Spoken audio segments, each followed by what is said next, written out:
Hello student, आप सब लोगों को मोस्ट वेलकम। आज के वीडियो क्लास में स्टूडेंट हम आप लोगों को definite integration of mod function पढ़ाने जा रहे हैं।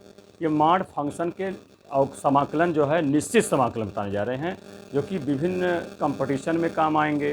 ये इम्पोर्टेंट क्वेश्चन है और विभिन्न कंपटीशनों में और विभिन्न बोर्ड्स में, UP board, CBSE board, ISC board, ICSE board, सभी बोर्डों में काम आते हैं। बहुत इंपॉर्टेंट चैप्टर में लेके चल रहा हूँ डिफरेंट इंटीग्रेशन का। इसके पहले वाले वीडियो में मैं इनडिफरेंट इंटीग्रेशन पढ़ा रहा था, तो आज से लेक्चर 1 होगा ये डिफरेंट इंटीग्रेशन का। आप लोग ध्यान से समझिए, मॉड फंक्शन का, जो कि बहुत ही महत्वपूर्ण है, ध्यान से समझिए। ठीक, पहला क्वेश्चन देखिए स्टूडेंट। तो सबसे पहले मैं डिफिनिट इंटीग्रेशन क्या है क्वेश्चन बताने से पहले डिफिनिट कहते किसे हैं, निश्चित समाकल की क्या डिफिनीशन है, ये मैं आप लोगों को एक्सप्लेन कर दूं, फिर इसके बाद क्वेश्चन लेके चलूँगा। तो देखिए स्टूडेंट, डिफिनिट इंटीग्रेशन का पहले नोटेशन समझिए। जैसे ये ए से बी लिख दिया हमने, तो ये ए जो है लोअर लिमिट कहलाएगी इंटीग्रेशन की, और बी जो है अपर लिमिट कहलाएगी। कोई फंक्शन है, मान लिया फंक्शन एफ एक्स है, ये function F X D x दिया, मैं इस फंक्शन का इंटीग्रेशन करना है जिसमें लोअर लिमिट ए और अपर लिमिट बी है। तो लोअर अपर जब लिमिट रहेगी स्टूडेंट, तो उसको डिफिनिट इंटीग्रेशन कहते हैं। अब अगर लोअर अपर लिमिट ना लिखी होती, जैसे पिछले हम 3-4 वीडियो पढ़ाए हैं वो इंडिफिनिट के पढ़ाए हैं, अब हम थोड़ा डिफिनिट बताते जाए, फिर इसके बाद डिफिनिट वो भी पढ़ाएंगे, इंडिफिनिट पढ़ाएंगे, दोनों चलता जाएगा आपके लिए। ये लेक्चर 1 होगा, वो भी लेक्चर अपना अलग से चल रहा था। तो ये है डिफिनिट इंटीग्रेशन है, तो एफ एक्स डी एक्स। तो ये होता क्या है, इज इक्वल टू, अब जैसे जानते हो किसी फंक्शन का समाकलन इंटीग्रेशन वह वैल्यू या फंक्शन होता है जिसका डिफरेंशियल करें तो दिए गए फंक्शन के इक्वल आ जाए। ये आप जानते हो, बता भी चुके हैं। तो इसमें यहाँ पे कोई फंक्शन तो कोई भी हो सकता है, तो यहाँ हमने मान लिया इसका इंटीग्रेशन हुआ एफ एक्स हुआ, कैपिटल एफ एक्स मान लेते हैं इसका, ठीक है। ठीक, ये कर दिया। और फिर इसमें ध्यान दें, जो डिफिनिट इंटीग्रेशन की जो लिमिट है वो लोअर अपर, वो इस प्रकार लगाई जाती है। ये कोष्टक कर देते इस प्रकार, लोअर ये अपर ऐसा लगा देते हैं। ठीक, फिर इसके बाद स्टूडेंट ध्यान दें इसकी डिफिनेशन में कि पहले अपर लिमिट को यक्स के स्थान पर रखेंगे, फिर माइनस करके लोअर लिमिट को उसी यक्स के स्थान में रख दिया जाता है। यही डिफिनिट इंटीग्रेशन की मूलभूत परिभाषा हो गया, एक्सप्लेन हो गया। तो क्या हो जाएगा, F B minus F A, यही स्टूडेंट आंसर हो गया। आप लोग समझ लीजिए, यही है डिफिनिट इंटीग्रेशन की डिफिनीशन, और कोई कठिन नहीं है, बिल्कुल इजी है। इजी वे में मैं आप लोग समझाऊंगा, सारी बात आप लोग समझ में आ जाएगी। ठीक है स्टूडेंट, डिफिनिट इंटीग्रेशन अभी तक इंडिफिनिट पढ़ रहे थे, डिफिनिट पढ़िए। ए से B F X D X का मान लिया गया कैपिटल एफ एक्स हो गया, मान लिया integration. Lower limit upper limit, तो पहले अपर रखते हैं एक्स के स्थान पर, एक्स में रखेंगे जो भी फंक्शन होगा उसकी एक्स के स्थान पे, फिर माइनस, बीच में माइनस लगता है, फिर उसी फंक्शन में एक्स के स्थान में लोअर लिमिट रख देते हैं माइनस करके, माइनस एफ ए। इसमें कांस्टेंट सी नहीं होता, क्योंकि अपर और लोअर लिमिट जब रखेंगे तो वो सी वैसे कट जाएगा, एक बार ऊपर करेंगे फिर माइनस करेंगे, तो इसलिए वहाँ कांस्टेंट कर सकते हैं, नहीं पर खुद ही निश्चित समाकल है ना, इस प्रकार से नहीं करते, वो इंडिविजुअल में सी रखा जाता है। ठीक है स्टूडेंट, तो ये तो हो गया डिफिनिट इंटीग्रेशन की डिफिनीशन। अब इसके बाद इसकी जो प्रॉपर्टी है स्टूडेंट, कुछ प्रॉपर्टी भी है, प्रॉपर्टी बहुत है डिफरेंट इंटीग्रेशन में, कम से कम 10 प्रॉपर्टी आपको बताएंगे, बारी बारी से जो काम आएगी वो बताएंगे। सबसे पहले क्वेश्चन में जो आता जाएगा वो हम बताते जाएंगे। तो 1-2 प्रॉपर्टी हम आपको बता देते हैं शुरू में, ध्यान दें प्रॉपर्टी, तब सवाल लेके चलते हैं, तो ठीक है। इसकी प्रॉपर्टी स्टूडेंट, पहली प्रॉपर्टी बताता हूं। पहली प्रॉपर्टी ये है, integration 0 to A F X D X, ठीक है, is equal to 0 to A रहबे करेगा। मैं यहाँ 0 ले लिया lower limit, upper limit A है, तो ये अपर जो लिमिट है वो एक्स में घट जाता है, कैसे, एफ ए माइनस एक्स और डी एक्स हो जाता है। ये पहली इंपॉर्टेंट प्रॉपर्टी है डिफिनिट इंटीग्रेशन की। 0 टू ए हो तो एफ एक्स हो, है ना, तो क्या हो जाएगा, वो अपर जो लिमिट है एक्स के साथ घटेगा, माने ए माइनस होगा, एक्स में से नहीं, ए के साथ, अपर में, अपर को बड़ा मानते हुए अपर में से एक्स को घटाएंगे, ऐसा एफ ए माइनस से दोनों ये इक्वल हुआ करते हैं। ठीक, ये पहली प्रॉपर्टी हो गई।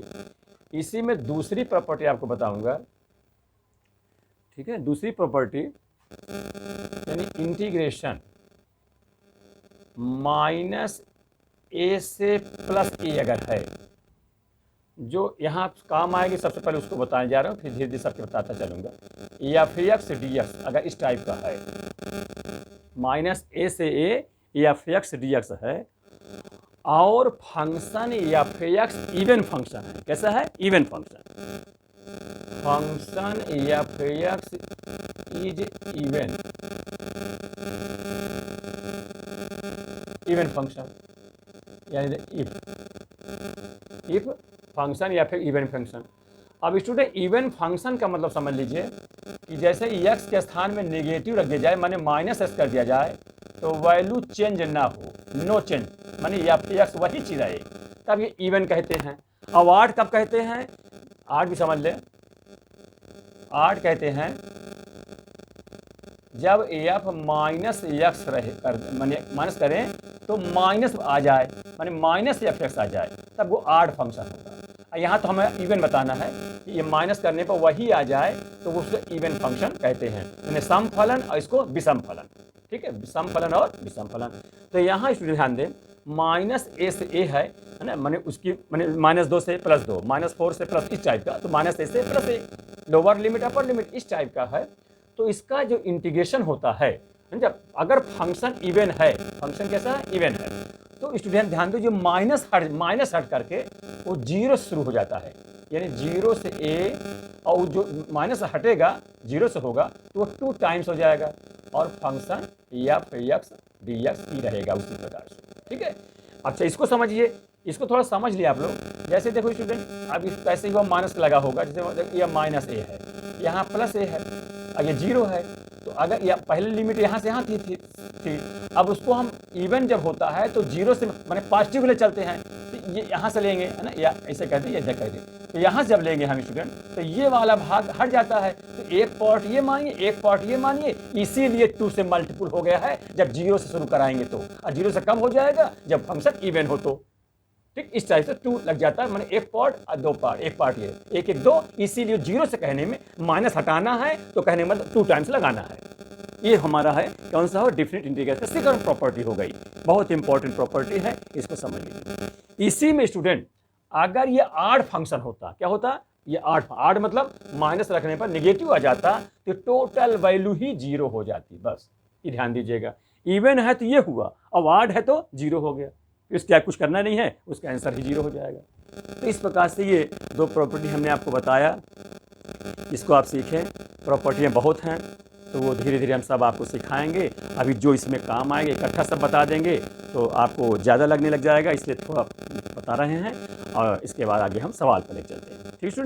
अच्छा, एक चीज़ मैं आपको, मॉड फंक्शन तो आप पढ़े जानते ही हैं, मॉड की प्रॉपर्टी, और मॉड यहाँ भी बता दूंगा। अच्छा, थोड़ा यहाँ से मैं आपको मॉड बता देता हूँ। मॉड फंक्शन, मॉड फंक्शन जैसे जानते हैं एक्स है, उसमें मॉड लगा है। अब इसकी डिफिनेशन बताना है स्टूडेंट मॉड फंक्शन की, ये है जैसे एक्स अगर जीरो से कम है, जीरो से कम है, तो जो मॉड लगा है वो निगेटिव हो जाएगा, मैं -x हो जाता है, आप जानते हो। और अगर x का मान greater than zero or equal भी है, माने जीरो से बड़ा हो या जीरो के बराबर तक हो, तो वो मॉड क्या हो जाएगा? हट करके +x हो जाएगा। तो मॉड हट गया, तो सबसे पहले मॉड वाले का फंक्शन का इंटीग्रेशन करना है, तो पहले मॉड हटाना है। अब मॉड हटाने के लिए उसके कंडीशन के सहित जो भी अपर लोअर लिमिट लगानी पड़ती है वो बताया जाएगा आपको। तो जीरो से कम है तो नेगेटिव हो जाएगा, और जीरो से ग्रेटर है या इक्वल है तो पॉजिटिव रहेगा। ये मॉड फंक्शन की मेन डिफिनेशन हो गई। ठीक है स्टूडेंट, तो 2 ये प्रॉपर्टी में बताया डिफरेंट इंटीग्रेशन के। अब क्वेश्चन पर चलता हूँ, फिर जितने प्रॉपर्टी आएंगी मैं सब बताता चलूंगा। है तो बहुत प्रॉपर्टी, मैं सब एक साथ नहीं बताना चाहता। ठीक है, 2 प्रॉपर्टी आप पहले जानिए, फिर और बताता हूँ। ठीक, इसको स्टूडेंट मिटा दें, आप समझ में आ गई बात। ये आप क्वेश्चन पर चल रहा हूँ, ध्यान दें।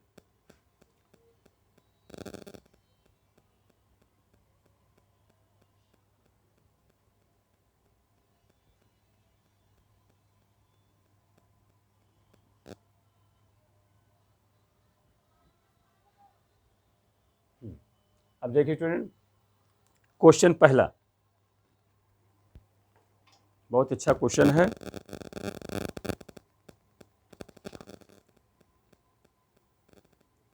क्वेश्चन 1, इंटीग्रेशन -1 से +1, x का मॉड माइनस x का अंडर रूट dx। ठीक है, इसका है ना हल, इसे हल करना है। अब जैसे जानते हो अपर लोअर अपर लिमिट लगी है तो निश्चित रूप से इंटीग्रेशन कैसा है, ये डिफिनिट इंटीग्रेशन है। और ना लगी होती तो इनडिफिनिट इंटीग्रेशन हो, इतने फर्क है और क्या, सब उसी प्रकार चलना है आपको। इसलिए हम दोनों आपको पढ़ लेके चल रहे हैं, इंडिफिनिट भी और डिफिनिट भी। तो इस प्रकार ध्यान दें स्टूडेंट। तो सबसे मैंने बताया कि अगर मॉड लगा है तो मॉड हटाना होगा। अब मॉड हटाने के लिए स्टूडेंट हम आपको बता चुके हैं, अगर x की वैल्यू 0 से कम होगी तो माइनस, और 0 से ग्रेटर या इक्वल होगी तो प्लस x हो जाएगा। तो यहाँ देखिए स्टूडेंट, तो सबसे पहले जो लिमिट लोअर -1 से 1 तक है, तो इसके बीच में 0 भी आएगा, है ना। संख्या रेखा पर नंबर लाइन पर करेंगे अगर, देखिए यहाँ -1, यहाँ 0, फिर 1 होगा। तो ये -1 से 0 तक तो निगेटिव होगा, तो ये जो मॉड x क्या हो जाएगा, निगेटिव हो जाएगा। और 0 से 1 के बीच में पॉजिटिव होगा, ये मॉड क्या होगा, प्लस हो जाएगा। यही यहाँ रखना है। तो सबसे पहले इसको ब्रेक करना होगा, तोड़ना होगा। देख कैसे तोड़ेंगे, इंटीग्रेशन -1 से 0। ठीक, इस प्रकार ध्यान रखिए, क्योंकि जब निगेटिव आएगा, ये 0 से कम आएगा, तभी तो मॉड हमारा निगेटिव होगा। एक बार लिख देते हैं, x का मॉड माइनस x का अंडर रूट dx। एक पार्ट टूटा, दूसरा पार्ट क्या होगा स्टूडेंट, देखो -1 से 0 हुआ, फिर 0 से 1 करेंगे, क्योंकि पूरा तक अपर लिमिट ले चलना होगा। यहाँ लोअर 0 हो गया ये वाली, अब अपर ये 1 हो जाएगी, 0 to 1। अब इसमें देखिए स्टूडेंट, 0 से 1 माने 0 से बड़ा हुआ, तो ये पॉजिटिव होगा। तो x का मॉड माइनस x का अंडर रूट। मैं एक बार इसको लिख दिया हूँ। अब ये मॉड लगा है, मॉड हटाया नहीं। अब आगे देखिए स्टूडेंट, देखिए अब जैसा जान चुके हो कि ये जो है लिमिट -1 से 0 माने 0 से कम की बात हो रही है। तो 0 से कम में क्या होता है, मॉड x क्या निगेटिव हो जाएगा, तो ये क्या हो जाएगा, -x हो जाएगा। ठीक है स्टूडेंट, ये देखो मॉड की माइनस, और ये -x पहले से लगा है, तो -x और -x से मिलके -2x। इंटीग्रेशन -1 से 0 -2x का रूट, ये हो गया dx। ठीक, इसमें आइए प्लस 0 to 1। यहाँ देखिए स्टूडेंट, ये 0 से 1 मतलब पॉजिटिव वैल्यू। अब पॉजिटिव वैल्यू ग्रेटर होता है, ये मॉड x क्या हो जाएगा, x हो जाएगा, प्लस x हो जाएगा। ये x माइनस x का अंडर रूट और तो ये दोनों कट कर क्या हो जाएंगे, 0। ये इसका मान तो 0 हो जाएगा। ये केवल बचा आपका, मतलब इंटीग्रेशन -1 से 0 -2x का रूट है। ठीक है स्टूडेंट, अब ये रूट को चाहे पावर में लगा सकते हैं, पावर में लगाने पड़ेगा, क्योंकि इंटीग्रेशन लगाएंगे तो इंटीग्रेशन प्रॉपर्टी लगाएंगे जब, तो x टू पावर n के क्या होता है, x टू पावर n + 1 और डिवाइड बाई n + 1, तो ये पावर होनी चाहिए, तो इसको लिख सकते हैं -2। अच्छा, एक चीज़ और कर सकते हैं स्टूडेंट, -2 तो कांस्टेंट है, तो इसमें अगर ध्यान दें आप, बहुत इंपॉर्टेंट क्वेश्चन है, ध्यान दीजिएगा, बहुत लोग गलती कर बैठेंगे। देखो -2x पावर हाफ यहाँ मैं लिख देता हूँ, ठीक है, dx। अभी तो 0 है, इसको बाद में हट, तो 0 मतलब नहीं, काम खत्म हो गया। अब देखिए स्टूडेंट, -2 है। अब आप पढ़े हो कि माइनस में रूट लगाना क्या होता है, वो होता है काल्पनिक होता है, इमेजिनरी नंबर होता है, आयोटा होता है। तो कहने का मतलब यहाँ माइनस, आप माइनस में रूट ना लगाइएगा, 2 को बाहर करिए, माइनस आप x के साथ रख लीजिए। तो इसको लिखा कैसे जाएगा, ध्यान दीजिएगा, यही थोड़ी इंपॉर्टेंट है। -1 to 0 to the power half, ये बाहर निकाल दीजिए, और -x के हाफ ऐसे कर लीजिए, दिया। क्या ये बात समझ में आ रही है, गुणा कराएंगे, ये पावर समान होती है, फिर उतने हो जाएगा। अगर हम 2 में भी लगा देंगे तो रूट -√2 हो जाएगा, जो कि आयोटा हो जाएगा, हो जाएगा, काल्पनिक इमेजरी नंबर हो जाएगा। ये कांस्टेंट होने से बाहर कर दिया, तो कहते हैं 2 का रूट, इसको हम 2 का मतलब रूटे कह दें, ऐसा देते हैं ना।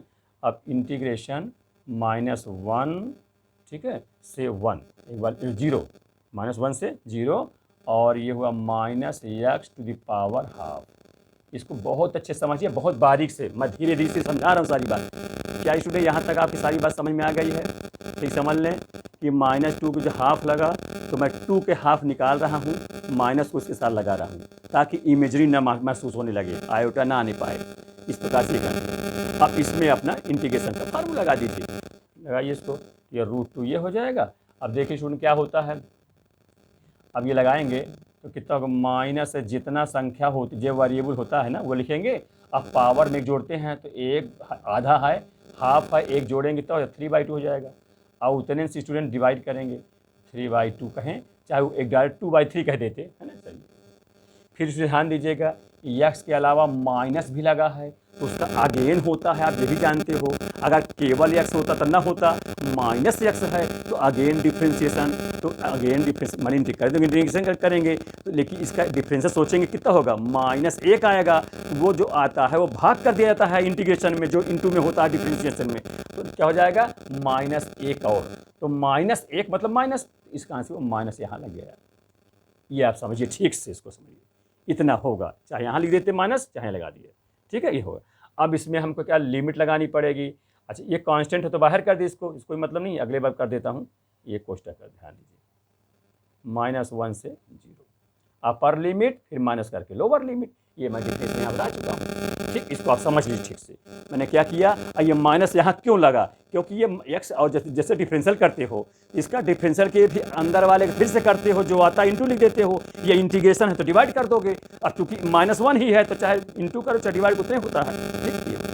इतनी बात समझ आ गई स्टूडेंट, ऊपर वाले मिटा रहा हूँ, ठीक है। आगे देखिए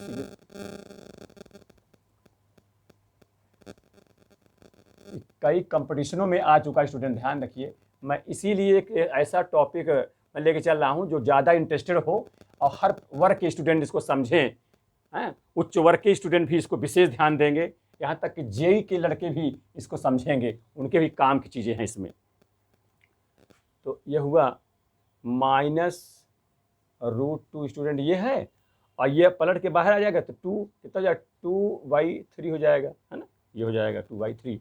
इसको समझिए, -1 से 0, पहले अपर लिमिट 0 चढ़ाएंगे।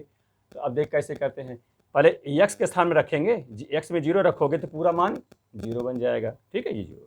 फिर माइनस, और ऑलरेडी होता है, देखिए माइनस बीच में होता है, माइनस कर दें।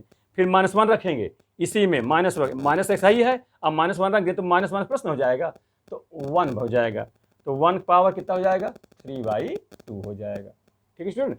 अब आप गुणा कर दीजिए, 1 में चाहे इतना पावर हो तो 1 ही होगा, ये माइनस रहेगा, यहाँ ये माइनस है तो माइनस माइनस प्लस हो जाएगा, तो कितना होगा 2√3 और 2√2 स्टूडेंट है ना, 2√2 है, ये √2 है, और डिवाइड बाई 3, और माइनस माइनस आपका प्लस हो गया। एक में चाहे जितना कराओगे एक ही आएगा, तो स्टूडेंट ये आंसर हो गया। ये बहुत इंपॉर्टेंट है, इसको आप लोग ध्यानपूर्वक समझ लें, ठीक। ये इसका सोल्यूशन हुआ। कितना प्यारा, कितना अच्छा क्वेश्चन लग रहा है। इंटरेस्टेड कुछ अच्छे क्वेश्चन में लेके चलना चाहता हूँ जो विभिन्न कंपटीशनों में भी काम आए, और हर वर्ग के लड़के समझे इसको ठीक से, ठीक है। ध्यान दें, इसको समझ में आ गया, कोई दिक्कत नहीं हो रही है इसमें, ठीक है। कैसे मैंने किया, यहाँ पर 2 कॉमन किया, कांस्टेंट होने के नाते, कांस्टेंट तो बाहर हो जाता है, आप जानते हो इंटीग्रेशन में, तो ये बाहर किया था, फिर बाकी उसका इंटीग्रेशन कर दिया था, माइनस जो आया उसका फिर से करते थे, माइनस हो गया था, ये नीचे था ऊपर चला जाएगा, इसमें अपर लिमिट x में रखते हैं, फिर माइनस करके लोअर लिमिट उसी x में रख देते हैं, बस उसी को सावधानीपूर्वक कर लीजिए, माइनस माइनस प्लस हो जाएगा, आंसर आ जाएगा, ठीक। इस प्रकार से ये इंटीग्रेशन हो गया। अगला क्वेश्चन देखिए, इसको मिटा दे स्टूडेंट, ठीक है।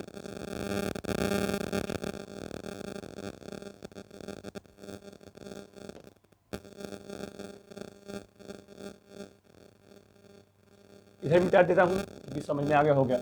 Even function, odd function, mod function, सारी चीज़ समझिए, मैं सारी बात सिखाऊंगा तुम्हें स्टूडेंट, समझ लीजिए, बहुत ही मेहनत से पढ़ा रहा हूँ। बस आप लोगों को पढ़ने को सकता है, अधिक से अधिक लोग जुड़िए और सब लोग फेयर बना के लास्ट तक वीडियो देखा करिए, पूरा पढ़िए, पेन कलम, पेन और कॉपी लेकर ठीक से बैठ जाइए और सब लोग अध्ययन करिए तो ठीक से पूरा उतारिए। क्वेश्चन नंबर 2,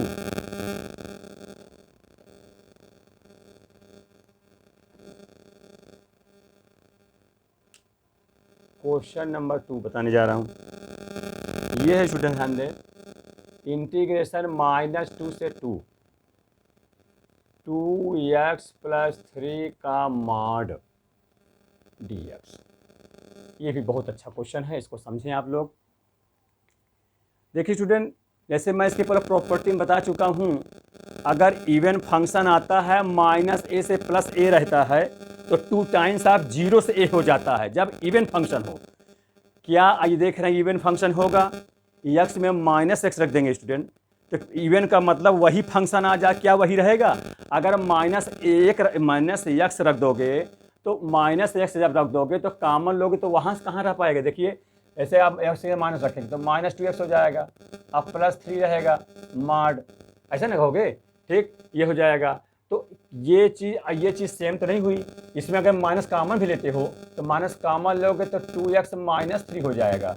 ऐसे करेंगे, मान लीजिए माइनस हट जाएगा तो कितना होगा, 2x माइनस 3 हो जाएगा। तो ये फंक्शन सेम नहीं रह गया, ये क्या हो जाएगा, नॉट इवन फंक्शन, ये इवन नहीं होगा। इसलिए ये वो प्रॉपर्टी जो मैं दूसरा वाला बताया था वो यहाँ नहीं लग पाएगी, है ना। जब इवन होता तभी लगती है। तो फिर कैसे करें, इसको ज़रा ध्यान रखें। इसको आप पार्ट में तोड़िए, इसका लोअर लिमिट या अपर लिमिट है, इसको ऐसे आप तोड़ेंगे जिसमें ये मान उसमें कौन पॉजिटिव होगा कौन निगेटिव होगा, मॉड फंक्शन को डिफाइन करते हुए इस लोअर अपर लिमिट को तोड़ना होगा। अब उसको आप समझें। इसको मैं एक ट्रिक बताऊंगा आप लोगों को कैसे तोड़ा जाता है, उसमें कौन सा पार्ट निगेटिव होगा कौन सा पार्ट पॉजिटिव होगा, ये सारी बात मैं सिखाऊंगा तुम लोग को। जरा ध्यान रखें आप लोग। सबसे पहले स्टूडेंट ध्यान दें, जो भी फंक्शन गिवन हो इंटीग्रेशन का, उसको आप 0 के बराबर कर लीजिए, तो उसमें ये लिमिट मालूम हो जाएगी कि इसको किस किस पार्ट में तोड़ना होगा। तो देखिए यह है कितना, 2x प्लस 3 है, इसको आप 0 के बराबर कर देंगे तो x बराबर कितना हो जाएगा, -3/2 हो जाएगा। इससे स्पष्ट है, इसको आप ये बीच वाला पार्ट हो जाएगा, -2 ज़्यादा छोटा हो गया, उसे -3/2 से ज़्यादा छोटा होगा, ये 1.5 ही होगा, और उससे बड़ा फिर 2 हो जाएगा। इसको कैसे तोड़ेंगे इसे ज़रा ध्यान रखें, -2 से -3/2 यही पार्ट बताया कि इसमें तोड़ना है। और फंक्शन क्या है, 2x प्लस 3 का मॉड, ठीक है स्टूडेंट। और dx आप लिखते जाइएगा बार बार, ये फिर -3/2 से फिर कहाँ तक जाना है, 2 तक। क्या ये बात समझ में आ रही है? तो ध्यान दें इसको आप लोग, 2x प्लस 3 और dx, चलिए लिख देता हूँ यहाँ पर, यहाँ भी dx, ठीक है स्टूडेंट, समझिए। अब ये आप तो जानते हो कि भाई ये -2 लोअर है, इसके बीच में -3/2 होगा, इसके बाद 2 होगा, ये बीच में आ गया। ये पार्ट कहाँ से पाए, तो ये आपको ढूंढने में परेशानी ना हो भाई, -2 लोअर और 2 अपर, तो खुद दिया हुआ प्रश्न में, ये -3/2 नहीं पता था, तो ये हम फंक्शन को 0 के बराबर इक्वल करके वहाँ से निकाल लेंगे किस किस पार्ट में टूटेगा, ये पता चल गया। अब स्टूडेंट इसके बाद जो खास बात है ये है, इसका कौन सा पार्ट नेगेटिव होगा कौन सा पार्ट पॉजिटिव होगा, ये मॉड क्या साबित करेगा, बताएगा, ये मॉड क्या डिफाइन करेगा, प्लस की माइनस, ये आपको देखना होगा। अब यहाँ आप देखिए, अब रख कर देख लीजिए, अगर अपर लिमिट -3/2 यहाँ रखते हो तो देखो 2 से 2 कट जाएगा, -3 + 3 करके 0 हो जाएगा, माने इसका मैक्सिमम मान 0 होगा। अब अगर इससे कम मान हम रखेंगे, माने -2 से बड़ा हो और -3/2 से कम हो, इससे कम इससे बड़ा जब मान रखेंगे तो क्या मानोगे, निगेटिव आएगा, पॉजिटिव समझ लीजिए। तो कौन सा समझा रहा हूँ, बाकी आप समझ जाएंगे कि भाई ये निश्चित रूप से निगेटिव ही वाला हो जाएगा। क्यों? क्योंकि निगेटिव वैल्यू छोटा मान रखा गया है, ये बड़ा मान रखा है, लेकिन 2 तक गया है बड़ा मान, ये पॉजिटिव होगा। लेकिन समझ भी लीजिए, जैसे -2 और -1.5 के बीच में क्या हो सकता है, -1 बोलिए हो सकता है नहीं, है ना, -2 फिर -1 है ना, फिर ये होगा, और फिर ये 3/2 कहाँ होगा, 1.3/2 तो यहाँ होगा ना, 3/2 तो यहाँ होगा बेटा, वैसे -2 हुआ, ये -1.5 हुआ, तो -1 कहाँ होगा, -1 तो और इधर होगा ना, यहाँ होगा, है ना, -1 इस प्रकार से होगा। तो -2 और -1.5 के बीच में क्या हो सकता है, आप इसके बीच में ले सकते हो -1.6 कह सकते हो, ये हो सकता है ना, ये हो जाएगा। तो ये रखोगे, तुम देखोगे 1.6 ही रख लो तो कितना हो जाएगा, ये निगेटिव आ जाएगा। देखो 1 में 16 समझ लो, 16 दूनी 32, यानी -3.2 हुआ और +3 हो गया। तो ये देखो कौन, ये निगेटिव वाला बड़ा ना हुआ, 3 है तो -2 ना आ जाएगा। इससे स्पष्ट हो रहा है यही पार्ट निगेटिव होगा। ये छोटी छोटी बात आपको जानना बहुत जरूरी है कि -2 और -1.5, ये 1.5 है तो मानेंगे, ये 1.5 के बीच में कौन संख्या हो, माइनस में 1.6 हो जाएगी। तो आप अपर को रख के देख लीजिए, ये ट्रायल करने के लिए ये पार्ट निगेटिव होगा कि ये पार्ट निगेटिव होगा, ये मैं बताने, वैसे तो आप जान जाओगे भाई इसमें 2 नंबर है, यही निगेटिव हो जाएगा, छोटी सबसे वैल्यू है, तो कुल मिला के ये मान निगेटिव हो जाएगा। इसको समझने के लिए बता रहा हूँ, ठीक है। जैसे -1.6 या -1 पॉइंट और कर सकते हो, जैसे ये हुआ, अब निगेटिव आएगा, फिर इसके आगे -1.7 होगा, -8 होगा, -1.9 होगा, तब जाकर -2 होगा, ऐसा समझ लीजिएगा। तो ये निगेटिव हो, कहने में माइनस, ये चीज़ आपका निगेटिव हो गया, ये माइनस इंटीग्रेशन -2 से -3/2, और ये हो गया 2x + 3, ये इसकी मतलब हुआ, माड हट गया, निगेटिव आ गया। खास बात यही है मेन चीज। फिर प्लस, अब इसमें पॉजिटिव रहबे करेगा, चाहे रख के दो रखोगे, 2 दूनी 4, 3 7 हो जाएगा, प्लस में रहेगा। हाँ, ये इंटीग्रेशन, तो इसको उतार दीजिए, तो -3/2 से 2, ये माड हट जाएगा, प्लस मान दे देगा ये। ठीक है स्टूडेंट, ये हो गया। अब इसको आगे हल करें, देखिए इसके बाद। अच्छा, इसका इंटीग्रेशन करना है। अब इसको देखो, ये इंटीग्रेशन अलग अलग कर सकते हो, लेकिन अब अलग अलग क्या मतलब, भारी भरकम बढ़ाने से इसी में बन जाएगा, क्योंकि जब इकट्ठे वाले वही होता है, जैसे एक्स में स्क्वायर अगर ना हो, माने कांस्टेंट अगर आ रहा हो, तो बिना इसको ब्रेक फैक्टर किए सीधे इंटीग्रेशन कर दीजिए। अगर ये स्क्वायर में होता तब तो ना करता, तब तो हमको ये इंटीग्रेशन इसमें भी लगाना, इसमें लगाना पड़ता, क्योंकि एक्स स्क्वायर का फिर से डिफरेंशियल 2x हो जाता है, इसलिए ऐसा कर। तो एक्स वेरिएबल चीज डिवाइड और इंटू नहीं किया जाता है, पावर नहीं है, इसलिए सीधे आप जानते हो उसको हमें क्या बताना है, सीधे ये माइनस लगा ही है, ये हो जाएगा आपका 2x + 3 पावर कितना होगा बोलिए 2, इंटीग्रेशन में उतने का डिवाइड हो जाता है ये 2। और ध्यान दीजिए, इतने बेटा इसको 2x + 3 का फिर से करोगे कितना आ जाएगा, 2 और आ जाएगा, तो इंटीग्रेशन में 2 नीचे हो जाता है, आप जानते हो। अब लिमिट चढ़ा दोगे इस प्रकार से, कितनी -2 से -3/2। समझ आ रही बात ठीक से। फिर प्लस आगे इसमें आइए, इसका भी सिर्फ कर देंगे, तो कितना होगा 2x + 3, एक हाथ एक जुड़ जाता है, जानते हो इंटीग्रेशन वो। अब i2, ये 2 और हो जाएगा 2, क्योंकि इंटीग्रेशन है, इंटीग्रेशन में जो चीज इंटू होता है डिफ्रेंशिएशन में, वो इंटीग्रेशन में डिवाइड हो जाता है, तो -3/2 से 2 हो जाएगा। ठीक है, अब ये 2 दूनी 4 है, कांस्टेंट इसको बाहर कर लीजिए, इसका मतलब अब 4 ध्यान दीजिए, कांस्टेंट इसमें पावर्स कोई लेने देने नहीं, ये चीज इंटीग्रेशन का पार्ट है, इसलिए बाहर कर देंगे ये 4। इसको समझिए, 2x + 3 का होल स्क्वायर है, अब पावर -3/2, तो पहले अपर लिमिट x में रखेंगे, रखिए सावधानी पूर्वक, x में -3/2 रखेंगे, तो ये देखो इसको यहाँ x में रखोगे तो -3/2, 2 से 2 कट जाएगा, तो -3 आएगा। अब +3 है, तो -3 + 3 कट के 0 हो जाएगा, और 0 के वर्ग 0 होगा, ये तो 0। फिर माइनस, बीच में माइनस होता है, देखो सूत्र में लिखा गया माइनस, लोअर लिमिट के लिए माइनस करते हैं। अब -2 रखेंगे इसी में x में, तो 2 दूने ये 4, -4 में 3 घटेगा, तो कितना -1, अब -1 का वर्ग है, तो कितना 1 हो जाएगा। ये इस प्रकार से समझिए।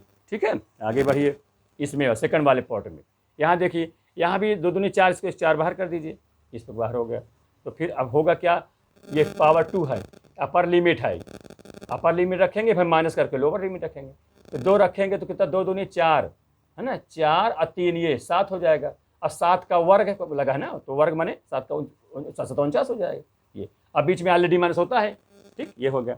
अब -3/2 यहाँ रखेंगे, तो माइनस ये हो जाएगा, यहाँ पर माइनस हो जाएगा, और 2 से 2 कट जाएगा, तो -3 + 3 हो जाएगा, तो 0 हो जाएगा, ये हो गया। ठीक है स्टूडेंट, फिर आगे देखिए, इसके बाद यह कितना माइनस प्लस, यानी 1/4, ठीक है, ये 1/4, और ये प्लस 49 है ना, 49 करना 49/4, तो कितना हो गया 49 × 50/4, 2 से कट जाएगा, 2 दूनी 4, 2 पंचे 10, 25/2। ये स्टूडेंट आंसर। बहुत इंपॉर्टेंट क्वेश्चन है भाई, आप देखिएगा, समझिएगा कि कितने वर्षों में कितने कंपटीशन में आते हैं सभी प्रकार क्वेश्चन। ये सारी चीज़ें एक सीख लेंगे, 2-3 तो आप ब्रेक करना, तोड़ना, उसको मैंने जैसे बताया कि उसको 0 के बराबर कर लीजिए, तो वहाँ से पता चल जाता है कि इंटीग्रेशन के किन 2 पार्टों में तोड़ना है, जिसकी लिमिट हमको लोअर अपर लिमिट ज्ञात हो जाएगी। ठीक है, इस प्रकार से हमने किया, कौन सा पार्ट निगेटिव होगा, कौन सा पार्ट निगेटिव हुआ, रख करके आप यहाँ सब बताया गया है, उस ढंग से आप कर लोगे, सारी बातें आपके समझ में आ जाएगी। कहीं कोई डाउट हो तो आप कमेंट बॉक्स में जरूर पूछिए। ठीक है कुछ स्टूडेंट, समझ में आई बात, ये मिटा दो इसको, अगला क्वेश्चन चल रहे हो। ठीक है,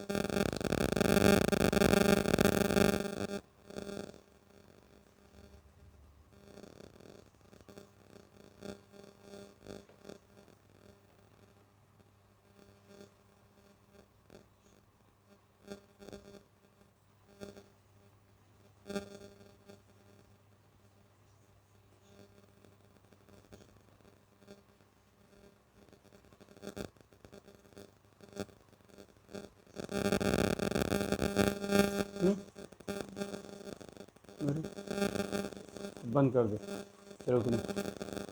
हेलो स्टूडेंट, अब नेक्स्ट अगले वीडियो में बताएंगे कुछ टेक्निकल प्रॉब्लम आ गई है। इसके बाद नेक्स्ट थैंक यू, नेक्स्ट अगले वीडियो में।